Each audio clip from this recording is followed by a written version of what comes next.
어느 해 홍수가 나서 강물이 몇 배로 불어난 일이 있습니다. 이 강기슭의 사람들은 배를 이용해서 강을 건너야 했는데 이때를 노린 듯 뱃사공은 배 삭스를 3배나 올려 동전 3푼씩 받았습니다. 마침 강을 건너려던 한 가난한 수도사가 있었는데 이 수도사는 가진 게 달랑 2푼밖에 없었습니다. 그래서 수도사는 뱃사공에게 사정을 했죠. 뱃사공 양반, 미안하게 됐소만 한 푼이 모자라는데 좀 태워주시구려. 이렇게 말을 했는데 이 뱃사공은 이 수도사에게 아주 매몰차게 거절했습니다. 그래서 수도사는 끝내 배를 타지 못했고 그래서 신세를 한탄하며 그 자리에 주저앉아 버렸습니다. 마침내 배가 손님을 가득 싣고 강 한복판에 이르렀을 때 배는 산더미처럼 밀려온 그 사나운 물결의 중심을 잡지 못하고 그만 뒤집히고 말았습니다. 승객들은 물론 뱃사공까지 물에 빠져 다 죽게 되었습니다. 이 광경을 이 나루터에서 지켜보던 수도사 이렇게 말했다고 하죠. 저는 돈 한 푼 없어서 마음대로 죽지도 못하는군요. 하나님께 아주 역설적인 표현으로 감사를 전한 내용입니다. 돈이 없어서 강을 건너지 못했을 그때는 얼마나 스스로를 처량한 신세라고 탄식했는지 모릅니다. 근데 일이 결과적으로 그렇게 되고 보니까 그것이 다 은혜였습니다. 내 마음대로 내 원대로 안 된다고 다 불행은 아닙니다. 우리 하나님이 살아계시기 때문입니다. 사실 우리 기독교인들 요즘 마주하는 현실 참 힘들죠. 우리가 바라고 뜻하는 바와는 너무나 거리가 먼 현실입니다. 요즘은 그리스도인으로 살아가는 게 쉽지 않습니다. 이 알바를 하는 제 딸아이가 주위 동료들한테서 너무 스트레스를 받는다고 제게 토로한 적이 있습니다. 주위 동료들이 그런다고 하더군요. 요즘 같은 때 교회 다니는 거 민폐 아닙니까? 그렇게 말한답니다. 네가 믿는 하나님은 뭐 하시고 이런 사태를 방치하시냐? 아주 우리 기독교인들에게 도발을 일삼는 듯한 그런 말을 하더랍니다. 이 말 때문에 제 딸애가 상처 아닌 상처, 이 마음의 상처가 그 속에 있는 것을 토로한 적이 있습니다. 불신자들이 기독교를 까는 듯 말하는 이런 내용들 그냥 흘려버릴 수도 있지만 우리 마음에 자국으로 남을 때가 많이 있습니다. 교회적으로도 하나님께 더 가까이 가고 또 모이는 교회가 아주 힘을 받기를 그렇게 강구를 했는데 뜻대로 되지를 않습니다. 목회자인 저도 솔직히 무슨 제일교회 목사님들이 아주 믿고 약속합니다. 어떻게 그런 모습을 보였는가 참 이해가 안 될 정도로 그들을 탓을 속으로 할 때가 있습니다. 여러분 우리가 다시 비대면 온라인 예배로 전환하는 것 또 몇몇 교회들로 인해 교회가 신천지와 도매금으로 취급받는 이런 현실 이런 현실에 너무나 안타까워서 때로는 탄식하게 됩니다. 기도할 때 교회를 생각하고 또 아픈 교인들 생각하면 얼마나 처량한 마음이 드는지 모릅니다. 여러분 아시는 찬송 멀리 멀리 갔더니 고나고 괴롭다 이런 찬송의 가사가 절로 생각이 날 지경입니다. 하나님은 이렇듯 우리 믿는 사람에게 너무 하시는 것 같은 그럴 때가 있습니다. 이해하지 못할 일을 우리에게 던져주시기도 하고 뜻하지 않게 속상하고 또 고통을 느끼게 하는 그런 일들을 많이 만나게 하십니다. 때로는 그 일들이 우리에게 잔인하게 다가올 때가 있습니다. 얼마나 아픈지 모릅니다. 이런 일을 만나면 우리의 믿음도 어쩔 수 없이 옅어지게 되는 것 사실입니다. 주님에 대한 신뢰가 꺾이고 원망과 불평이 우리 속에서 삐져나옵니다. 인생이 힘든 것은 때로는 이해할 수 없는 그런 일을 겪어도 받아들이며 살아야 한다는 그것에 있지 않나 싶습니다. 때로는 그 현실이 너무 힘겨워서 하나님 앞에 우리가 울면서 따지기도 하고, 왜 이런 일을 벌이십니까? 언제까지 이렇게 하실 작정이십니까? 이렇게 한탄하듯 원망하듯 기도할 때도 있습니다. 기도 열심히 하면 사실 속은 풀리더라고요. 속은 풀리고 좀 후련한 것은 있습니다만은 기도해도 하나님은 별 답이 없을 때가 많습니다. 그러나 우리가 깊은 기도를 하는 그 과정 가운데 우리가 알게 모르게 하나님을 마주하게 됩니다. 지금도 살아계시는 그 하나님이 온전히 느껴질 때가 있더라는 거죠. 말씀을 통해서 우리가 진리의 하나님을 찾고 찾을 때 우리는요, 우리를 사랑하시면서 선하신 길로 인도하시는 그 하나님을 종종 만나게 됩니다.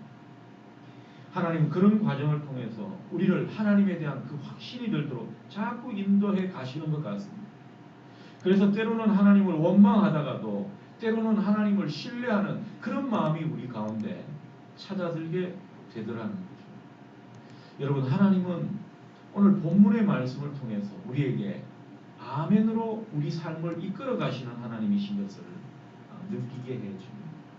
본문 28절 말씀을 우리 다 함께 읽어보겠습니다. 우리가 알거니와 하나님을 사랑하는 자 곧 그의 뜻대로 부르심을 입은 자들에게는 모든 것이 합력하여 선을 이루느니라. 참 위대한 진리의 말씀이죠. 하나님은 우리가 겪는 좋은 일도, 우리가 겪는 쓰라리고 낙심되는 일도 다 합력하여 선을 이루어 가시는 분이시라는 겁니다. 하나님만의 독특한 지혜와 경륜과 하나님만의 방법으로 그렇게 하시더라는 겁니다. 우리가 어떤 경우에 있든 어떤 일을 당하고 만나든 하나님은 그것을 통해 역사하시고 또 우리를 도우시는 하나님이시라는 그 사실을 오늘 우리에게 가르쳐 주십니다. 여러분, 하나님이 가만 계시는 것 같지만은 지금도 하나님은 일하시고 계시더라는 거죠. 하나님께서 우리에게 유익이 되도록 그런 일을 해 가시더라는 사실을 여러분 볼 수 있기를 바랍니다. 우리가 볼 때는 실패를 겪는 것 같고 고통을 당하는 것 같고 또 안타까운 사고, 질병에 놓여 있어서 정말 가슴이 아프고 낙심하게 되는 그런 상황이지만, 그러나 하나님은 그 모든 모습을 통해서, 그런 우리의 모습을 통해서 하나님 안에서 이것을 녹여 가시면서 합력하여 선을 이루어 가신다는 겁니다. 여러분, 성경의 말씀을 문자적으로 믿는 것이 아니라 내 가슴 깊이 이 말씀을 받아들일 수 있는 이 저녁이 되었으면 좋겠습니다. 하나님은 이렇게 우리 가운데 역사하시는데 아무한테나 그렇게 하시지는 않죠. 오늘 말씀에 뭐라고 하십니까? 하나님은 하나님을 사랑하는 자들에게 그렇게 하신다 말씀하고 있습니다. 여러분, 하나님을 사랑하는 사람이 어떤 사람입니까? 그 사람은 다른 사람이 아닙니다. 그 어떤 경우에도 하나님을 믿고 의지하면서 그 자리에서 감사할 수 있는 사람입니다. 하나님이 사랑하시고 붙드시는 사람들은 하나님께서 반드시 그 인생 가운데 역사하신다는 것을 그 마음 깊은 곳에서 받아들이고 신뢰하는 사람이라는 거죠. 여러분, 이런 사람이 정말 하나님을 사랑하는 사람입니다. 우리 눈으로 볼 때 정말 하나님이 이래도 되나? 이러면 안 되시지 라고 생각할 수 있는 그런 순간에도 하나님은 당신의 사랑하는 사람들을 역사하셔서 그 고통과 불행 또 아픔을 행복과 복으로 바꾸어 놓으시는 분이심을 믿고 사는 사람이 진짜 하나님을 사랑하는 사람입니다. 여러분이 그런 사람 되실 수 있기를 주님 이름으로 축복합니다. 하나님을 사랑하는 가운데 혹 사고가 나고 혹 질병에 빠지게 되었습니까? 하나님은 그것을 결국 은혜의 사건으로 만들어 가십니다. 가정에 불화가 있고 평탄하지 않습니까? 하나님은 그 사랑하는 자를 반드시 복된 가정을 만들도록 이끌어 가시더라는 것입니다. 부모한테 어깃장 놓고 고통 주는 자녀, 하나님 끝내는 축복의 자녀로 만들어 가십니다. 시험에 떨어지고 또 경제적인 실패를 하는 그런 상황에 있다 하더라도 하나님은 그런 현실이 약이 되게 하고 마침내 축복이 되게 하시더라는 거죠. 이게 하나님이 하시는 일이라는 것입니다. 그리고 코로나 재확산으로 고통받고 있는, 그러면서 탄식하고 있는 우리 많은 선한 교회들, 사랑하는 당신의 성도들, 여러분, 하나님은요 그냥 우리를 고통에 빠지게 하시고 연단 가운데 두신 것이 아닙니다. 이것이 다 믿음의 양약이 되게 하시고 반드시 교회의 축복이 되게 하실 줄 믿습니다. 하나님은 그렇게 하실 수 있더라는 거죠. 하나님은 다 망해가는 것 같은 그런 교회도 다시 부흥하게 하시는 하나님이십니다. 하나님은 사람들한테 밟혀버리는 것 같은 그런 교회의 모습에 다시 한번 하나님의 영광을 부어주실 수 있는 그런 분이시라는 거죠. 그러므로 우리가 하나님의 능력을 믿고 인내하면서 기다리다 보면 결국에 하나님의 도우심과 하나님의 일하심을 우리가 경험하게 되는 것입니다. 하지만 믿음이 없는 사람은 하나님이 잘 도우실 수가 없습니다. 하나님을 무시하거나 하나님을 믿지 못하는 사람들은 하나님께서 복을 주시려는 그 방향과 반대로 사는 것이기 때문에 하나님께서 도우심을 제대로 행사하실 수가 없는 겁니다. 여러분, 하나님이 도우시려면 우리가 하나님이 도우시려는 방향에 있어야 된다는 것이죠. 그 방향에 어긋나게 있으면은 하나님께서 그를 인도해 가시는 방향과 거꾸로 가는 모습이기 때문에 하나님께서 잘 도우실 수가 없더라는 것입니다. 하나님 안 믿고 하나님 의지하지 않고 여전히 자기 힘으로 자기 식대로 그렇게 하려는 사람, 하나님을 신뢰하지 않는 사람인데 어떻게 하나님께서 이런 사람을 도우실 수 있겠습니까? 하나님께서 도우신다고 하더라도 하나님 뜻대로 안 하거나 하나님이 복을 주셔도 그 하나님의 길에서 떠날 사람입니다. 하나님께서 뭐하러 돕겠냐라는 것입니다. 그러니 우리 인생의 중요한 것은요, 오늘 내가 하나님의 선하심을 믿고 그 하나님을 기다리며 하나님을 신뢰하는 길에 들어서 있느냐, 아니면 하나님을 무시하거나 하나님을 믿지 못해서 내 길만 여전히 가느냐, 그 선택의 기로에 우리는 늘 서 있는 것입니다. 여러분, 어떤 길을 선택하느냐에 따라서 인생이 사뭇 달라질 수가 있는 것입니다.